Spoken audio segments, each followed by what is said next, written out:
Hello, this is Sturdy McKee. I have a couple things to share with you. And if you want to grab this document when I'm done kind of walking through and explaining, here's the URL, so the bit.ly/bridgeOS. I believe it is case sensitive. Okay, but you can grab this. I'll be adding a couple things to it. But what I want to share with you is this concept. I've been talking with a number of clients about this and kind of developed from learning, not entirely on my own, but learning from others and what have you. But this bridge to the other side, what I'm calling the bridge to the other side cocktail. So the other side of this COVID crevasse, rather, we don't really know where the other side is. All right, and there's talk of anywhere from a few months to 18 months, and some places it's even longer. And while back to normal might be quite a bit longer for certain business owners, especially those in the PT and rehab world, it might be a little bit earlier. There's some real reason for optimism here as well. But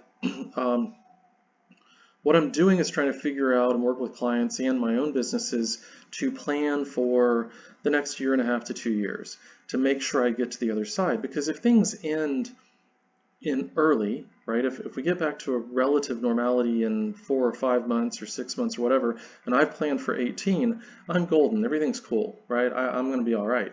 If I plan for 4 months or 6 months or something and it's going to be 18, then I'm not so all right. I'm going to be in big, trouble.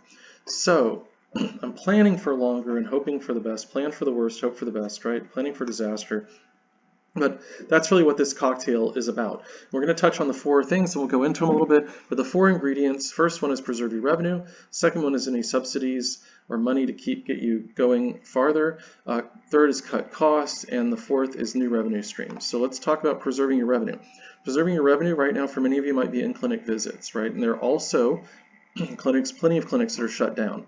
So it's all over the map. What I'm experiencing and seeing all over North America is there are some clinics that doors are closed, no activity, nothing at all. There are other clinics that are down 25 or 30% and are still trying to keep things rolling. And most of us are somewhere in between. And these are in-clinic visits, though, that I'm talking about, but they're also the telehealth visits. And in the PT world, this is a change. This is a little bit of a rethinking of our identity as clinicians. It's a little bit shocking to some people, but I would submit to you that as far as a business model and revenue streams, that this is just another prong, another version of the same thing. So it's the same service that you're already providing, just through a different medium, a different channel. Recorded stuff like this, perhaps asynchronous gets a little bit farther out there, but synchronous telehealth, whether it's video or phone or whatever, is you providing the same kind of service that you've always provided for a fee. So it's a transactional fee. So I'm putting this in the preserve your revenue bucket, whether you're doing things remotely to keep revenue coming in, or whether you're doing some of it in clinic to keep revenue coming in. But whatever it is you do normally, if you're doing a different version of that, or this, through a different channel, but in essence the same core service, we're calling that preserve revenue. So you're going to preserve as much as you can. It's not going to be perfect. Okay, it's not going to be great right now, but you're going to try to keep as much of this going as you can, whatever that looks like or turns into. Second ingredient is subsidies, and we got the PPP, which is a forgivable loan. There are grants out there. I've tried to get onto 2 of them today, though, and the websites are crashed. They're down. The EIDL has run out of money. That's really a loan. It's debt. Subsidies can take the form of debt, but I'm thinking more in the version of free money or grants or backfilling. Unemployment is one for your employees if you think about it, but any money that comes in here, kind of like the preserving your revenue, helps you extend the other end of the bridge out. Every dollar helps you get another centimeter farther, another minute, hour, whatever, farther on your bridge to the other side. Third item, cut costs. Now I've included a blog post here that has a few ideas, a few others that I'm not going to mention right now, but go over there and check it out because there are a couple other things. But talk to your vendors, talk to the people that supply you, stop anything that's not absolutely essential. You might stop water delivery, you might stop laundry, you might stop any number of services. You can also talk to vendors about reducing your fees, putting you on a lower level of service. We've done that with our cell phones, we've done that with all kinds of things. My IT people at Acumore were wonderful. I called and contacted them, and we have fewer seats. We needed to decrease our rates. They really did us a solid and slashed our expenses. But if you're not having those conversations, you won't know. Okay, if you haven't talked to your landlords yet, talk to your landlords. Ask for a 3-month deferral of rent that could be amortized or apportioned out through the rest of the lease. That takes different forms. So one landlord drop the rent, another landlord not temporarily defer half, so they need to get paid half right now, and they're a small mom and pop kind of shop, so I understand their need. And another bigger landlord that deferred 3 months of rent that will be payable back over months, to come. So, there are different things that you can do with all this stuff, both deferring, which basically extends your, the other side of the bridge a little bit, or maybe forgiveness or reduction in rates on different things as well. So jump over there, there are additional ideas there, but really go through that, go through your P&L, look at all your expenses, cut anything you don't need, reduce the cost of anything that you can, and again, that will extend your bridge. Now the final ingredient, and this is what I want to talk a little bit more about, is new revenue streams. And this can take a number of different forms. You can have membership programs, you can have trainings, you could do classes. I'm going to talk about the class version of this, but again, you're in a knowledge-based business. A lot of what you do is impart your knowledge and help and teach people and answer their questions and that kind of thing. So you're going to provide value to them with any of those types of questions that you would answer. So what if you could turn that into a class format? Now, and here's a page, we'll take you there in a second as well, but I've created a class to create classes, and what that's about is, let me share with you why this is so powerful, I think. When we, as clinic owners, spend our money on rent, let's say you spent rent money on April 1st, and you're seeing a patient maybe via telehealth on April 28th, and then you get paid for that person on May 25th. You've been out that money for about 8 weeks, right?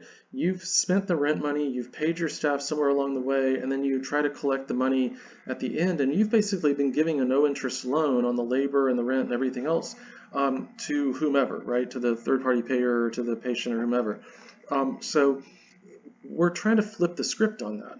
Now, I'm doing this class with Linda Borsky, and part of the reason is, a big part of the reason is, she has been very successful in creating classes. One of the cool things about having classes is if she has an 8-week long class and gets paid the week before the class starts, she's not getting paid at 25 days or 30 days or 55 days or whatever. She's getting paid at -7. Okay? And by the way, -14, 21, 28, 35, right? All the way out, whoops. So she is getting paid before she ever provides a service, before she's paid the rent, before she's paid her employees, before she's even perhaps, and we're doing this in the class, teaching you how to sell it before you've actually built it all out. Okay, before you've done all the work. Now, once you've done all the work and you've built it out, and by the way, you already have paying customers to do that, right? Because we're not going to build out week 4, 5, 6, 7, 8 until we actually have sold out the class. Okay, maybe we have week 1, we've got our marketing, we've got our structure, but we're not going to sell the class, we're not going to start the class until we have our class sold out. You can start one class, maybe a beginner's course in something. Think about the diagnoses that you treat. Think about the people that you like to work with. Think about processes or things that you could educate people on who are in businesses like yours, okay? But you can create that. If you can sell out one class, and let's say you can charge $100, 10 people, that's $1,000 before you ever start to do it. Maybe that math doesn't work for you, but you can set the price point. Your customers will tell you what price they're willing to pay, right? By whether or not they do it. So in any event, if you're creating a class, let's say it's 10 people at $200 a piece, that's a $2,000 class that you get paid for upfront before you ever start teaching the class. All right, so that's number 1. Number 2, you can then build an advanced class. All right, and then you can do specialty classes. Right, so if I'm doing a beginner flexibility stretching class, a beginner strength class, I can do an advanced flexibility, an advanced strength. I can do a running. I can do something that considers diagnoses. I can start building and adding, and by the way, re-engaging many of these people and putting them into the pipeline And the other cool thing about this is, whether you're doing telehealth or when things get back to normal, this turns into a funnel for new patients. Okay, it also turns into stickiness for discharge patients. Because you have a beginner flexibility class, maybe your back pain people are ready for that when they are discharged and they're functioning and they're pretty well along their way. But they still have a class and they're still in touch with you for 2 months, and they do the advanced one 2 more months, then they do something else 6 more months. That's not only retention of revenue, but that's you providing additional value to these people, staying in their heads, maintaining and cultivating those relationships, deepening those, and you also end up bringing in people via word of mouth largely, and through any promotions or advertising, workshops, or other things that you do, but you're bringing in more people who aren't patients who could turn into patients eventually as well. So this becomes a lovely two-way funnel for your business as well, and I would encourage you to consider doing this. And if you want, we've got this Sturdy Crutcher page. Again, you can get the bit.ly Bridge OS, but we've got a class coming up to teach you how to do the classes. Okay, and we're going to be going through and you kind of watch some of the successes, but we're not talking about something that's just a one-off thing you're going to do here. This program that Linda created, it generated 25% of her total revenue for the past year. Okay, imagine 25% of your revenue coming in before you ever provide the service. What's that do to your age of accounts? What's that do to your billing department and workload? What's that do to your level of headache and stress? Okay, and I'll share one more thing with you if you're going to stick around, but it's about reach. Okay, and I was talking with my clinic director about this just today, but our normal kind of typical in-clinic reach is like 5 miles, right? Maybe 15. So we got somebody working or living in the East Bay, working downtown or financial district, San Francisco. They're going to come see us, but they're generally working within not even 5 miles. They're working within a mile or two. Okay. Many of you have radiuses that are somewhere between 5, 10, 20 miles. Basically, if you're going to drive more than about 20 minutes or so, they might not come. Some kind of rule like that. So your reach is the population within whatever that radius is for you. Now, the cool thing about telehealth, yes, it's kind of the same thing, but our reach just changed. Right? So if we're looking within a mile or 2 or 5 miles of our clinics, we're looking at less than 1 million people. Right? If we're looking at telehealth in California, the population of California is 38 million people. Okay, many of you have licensure reciprocity deals in your state, so if you're in Oregon or Washington or something, then you also have access to Oregon or Washington, the other one, right? You may have access to Texas or a number of other states, but your geographic reach, your audience has just grown. So it might be the same service in essence, but the reach has just grown, and then people get daunted. So bear with me.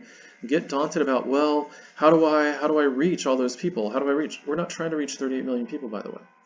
Okay, so if you're still listening, you're going to get the cool stuff, right?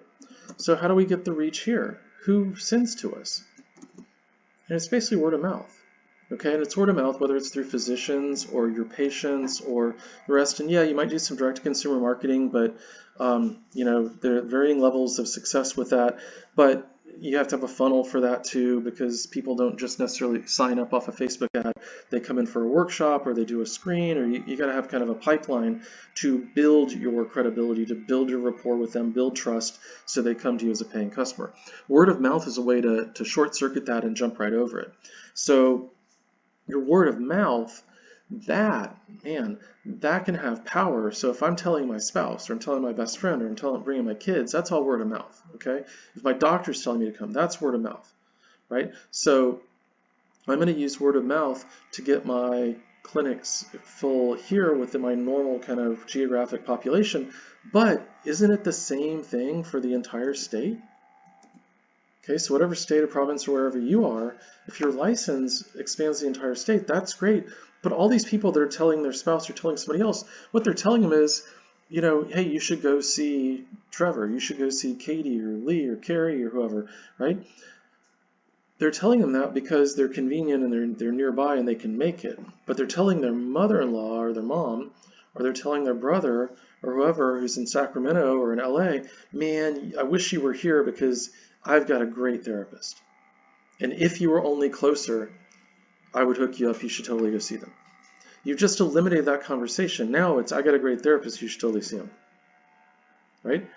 All of your patients, all your people, you don't need to reach the entire state. You need to reach people who have connections all over the entire state. All right, so you do this word of mouth, you leverage it, you don't just leave it to happenstance, but leverage word of mouth is facilitating that word of mouth, okay? That's through email promotions, that's through conversations, that's through providing things of value. So you're going to provide videos or education or something. Record, later today we're going to do some towel scrunches and foot strengthening stuff because everybody's at home and their feet hurt. Right, they walk around barefoot in their houses and they haven't been exercising as much and the feet are starting to hurt, especially if they're on hardwood floor and that kind of stuff. So we're going to start teaching them how to do that. Send out an email. Hey, here's what I got. If you're having heel pain, right, or foot pain, check out these new exercises and maybe they'll help you. On the exercise, we're going to put, hey, guess what? We can now see you via telehealth. All right, so you don't have to leave your house. You don't have to brave the buses or the transit or whatever to get to us. And, you know, you might know we're nice and clean and prepared, but do you trust a taxi or an Uber or a bus right now? So, but we can see you, you know, on video, watch you, help you, teach you, screen you, look at stuff, assess, all via this telehealth thing. We can put that call to action on the thing of value that we've already sent to them. So they're, you know, liking what we've shared with them, and then they turn around at the end of that and they go, oh, well, maybe, you know, if it's not working, I need to call them, or if it's more complicated, maybe there's something else going on, whatever, okay? Same thing applies to the classes, all right? We can do a whole bunch of advertising and campaigns and other stuff, but why don't we use word of mouth? You probably got a patient list, you know, of hundreds or thousands of people. Again, if you provide value, you're connecting the free stuff, the education, the teaching, the something video instruction that you know that you're providing for free back to the classes, and your call to action is, hey, either contact us to get an eval or get set up on telehealth, or you can sign up for this class that will help you do X, Y, Z. Now you've got a couple options for them in calls to action, and your reach. Where's your reach now? So if you're listening to me and this isn't translated, right, it's English. Do you know how many English speakers there are in the world? Because if you're doing education and you're not doing treatment, your license is no longer a thing. All right, you're not limited by the government and regulations and stuff in that regard. Okay, so English-speaking world, there are 2 billion English speakers. Right, and even if, let's say, 1/4 will be, you know, could possibly afford to do your classes, 1/4 of those, that's over 500 million people. That's larger than the entire population, every man, woman, and child in the United States. Okay, it's more than everybody in North America. Maybe it's, I don't know, but it might be about even with Mexico, Canada, and the US combined. Okay, so you've expanded your reach from a few miles around your clinic to throughout your state or province or a group of states to the English-speaking world. Okay, and before you shut down on the word of mouth idea that way, I was talking with the clinic director, Trevor, right? The people I have my Zoom beers with and stuff on the weekend now are my college buddies. They live in Kentucky, Oahu, and Tasmania. And that's not exaggerating. That's where they are, right? So I have friends in the East Bay that it's too far to get to the city. I know people in Sacramento and LA. You have family, other places. I know you all do. So think about that and think about not just you, but your patients, okay? When you're leveraging word of mouth with your patients by educating them about what you can do, providing something cool of value, and offering things that are going to revolutionize the way your business runs. All right, I'm Sturdy McKee. If you need anything else, you know, again, grab this, take a look. It's here. You can take a screenshot, hit the print screen button, and then paste it onto Word document or something. Got access to these other resources, but hit me up if there's anything else I can do for you. Thanks.